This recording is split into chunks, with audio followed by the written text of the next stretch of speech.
Aunty, आज अगर मैं आपसे ये पूछूं कि 25 साल पहले आप और आज 25 साल के बाद, आज आज आप अपने खुद को, आपने 25 साल पहले की आंटी को आपने कुछ बताना हो, सिखाना हो, तो आप क्या कहेंगी आप खुद को?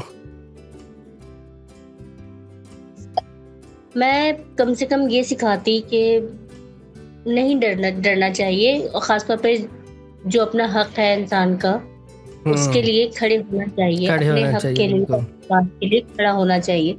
कोई अगर आपको गलत कह रहा है तो उसको बताना चाहिए कि ये वो नहीं होता, गुस्सा करना भी नहीं होता और किसी से बदतमीजी करना भी नहीं होता। बिल्कुल। मगर जो आप सही है, अगर आप सही हैं तो आप वो बताएं। कम से कम लोगों को इतनी हिम्मत होनी, अपने अंदर इतनी हिम्मत पैदा करनी चाहिए कि अपने लिए खड़े हो सकें, अपने लिए बात कर सकें।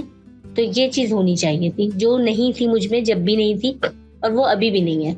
अभी भी नहीं है, और होगी कभी नहीं, अब तो काफी टाइम गुजर गया, अब क्या होगा। अब इस एज में आके जो है ना, आदतें बदलती हैं और ना कुछ कर सकता है इंसान ज्यादा। आंटी, कुछ चीज़ें ना इंसान कोशिश करता है, ठीक नहीं होती, ठीक है, और कुछ जो है ना शायद ठीक हो भी नहीं। कुछ ऐसा है तो नहीं कि कोई चीज़ ना ठीक हो सके या कुछ ना बदल सके, लेकिन कुछ ऐसी होती हैं कि इंसान जो है ना हर मुमकिन कोशिश करता रहता है उनको ठीक करने की, लेकिन वो ठीक नहीं हो पाती, ठीक है। तो अगर वो ठीक नहीं होंगे तो आप क्या इस चीज़ से ठीक है कि हाँ अब नहीं ठीक होंगे, अब मैं क्या करूँ, मुतमईन है या बेचैनी रहती है? नहीं, बेचैनी रहती है कि इसको ठीक होना चाहिए। ठीक होना चाहिए, बिल्कुल। अच्छा आंटी, ये हमारा जो है ना हमारी सवाल जो आप बहुत सारे लोग देखेंगे और उनमें सिंगल मदर्स भी होंगी और बहुत सारी फीमेल्स भी होंगी, औरतें होंगी। तो आप उनको क्या कहना चाहेंगी? मैं जब देखता हूँ बहुत ज़्यादा इंस्पायर भी होता हूँ कि बहुत सारी चीज़ें हैं जो आप लोग कर रहे हैं, लेकिन हम वैसा नहीं सोचते या नहीं कर पाते हो। तो आप क्या कहना चाहेंगी ऐसी सिंगल मदर्स को? क्या एडवाइस करना चाहेंगी? देखिए, जो सिंगल मदर्स होती हैं उनको डबल काम करना पड़ता है। ज़ाहिर बात है, घर का अलग देखना होता है अगर बच्चे ज़्यादा छोटे हैं तो, और फिर बाहर के लिए ज़ाहिर बात है उनको बाहर के भी काम देखने हैं, उनको अर्निंग भी करनी है, उनको सब कुछ करना है, बहुत कुछ करना होता है। तो इससे वो हो जाती हैं, डिप्रेशन में आ जाती हैं। वो बच्चों के साथ घर में वो रवैया नहीं रख सकती हैं जो उनको रखना चाहिए, मोहब्बत से यानी।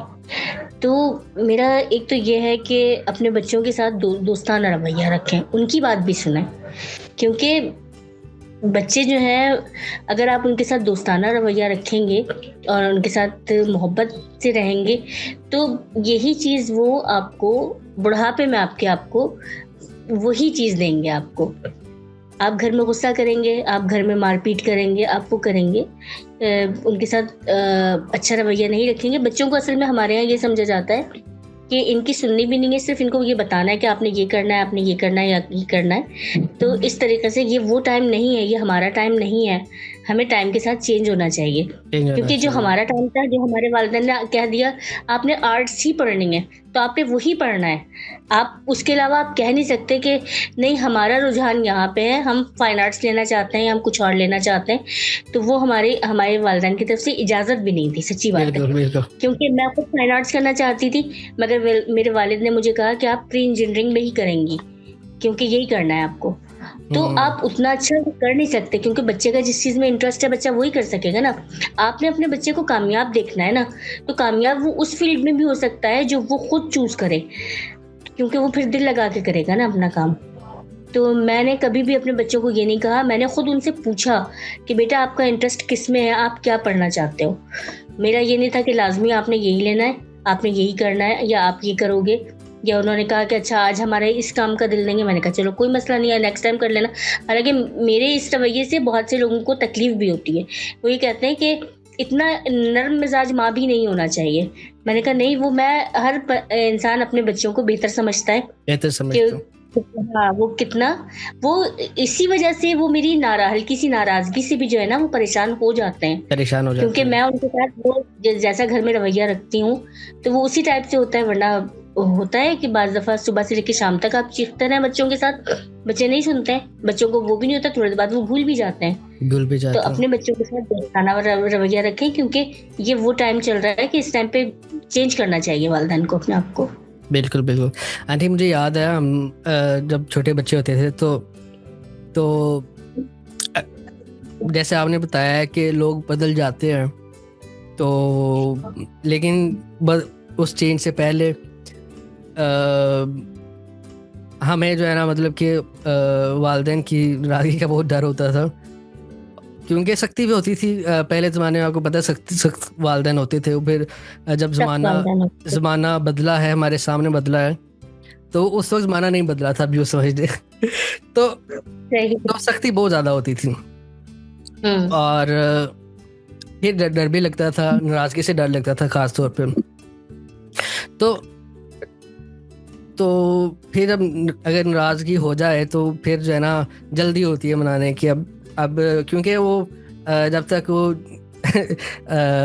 मामला ठीक ना हो ना, तब तक सुकून नहीं मिलता कि अब कुछ ना कुछ मतलब कि चीज़ लगती है, ख़राब लगती है कि अभी कुछ चीज़ें हैं चल रही, ख़राब चल रही हैं। तो मैं सबको ही बोलता हूँ, सारे बच्चों को बोलता हूँ जो मेरी एज के हैं, उनको भी बोलता हूँ कि आप अपने पेरेंट्स हैं, आपके वालिदैन, उनके लिए दुआ किया करो। मैं अक्सर उनको एडवाइस भी करता हूँ कि ये वाली दुआ किया करो। वो दुआएं मैं पढ़ भी देता हूँ। दुआ इस तरह से है, रब्बी हमहुमा कमा रब्बायानी सगीरा, मतलब कि अल्लाह तो मेरे वालिदैन के ऊपर एहसान कर रहम कर, जिस तरह उन्होंने मुझ पर रहम किया जब मैं छोटा था। जब मैं छोटा था, क्योंकि अक्सर बच्चे छोटे होते हैं, न्यू बॉर्न होते हैं, उनको भूख लगी होती है, उनको पता नहीं होता कि बोलना कैसे है। तो माँ को पता होता है कि अब इसको भूख लगी है, अब इसने क्या करना है, अब या कोई तकलीफ़ में है, तो क्योंकि बच्चा बोल नहीं सकता, तो माँ को पता होता है कि भाई इसको क्या मसला है। तो मैं सबको ये बोलता हूँ। तो यही था मेरा आज का आखिरी सवाल। अब क्योंकि हम आखिर में पहुँच गए हैं, मैं आपसे पूछना चाहता हूँ कि आपको ये आज की हमारी कन्वर्सेशन कैसी लगी? मुझे बहुत अच्छी लगी, बहुत अच्छी लगी, अच्छा लगा मुझे भी बहुत अच्छा लगा। मुझे भी आपसे बात करके बहुत अच्छा लगा, और हमेशा लगता है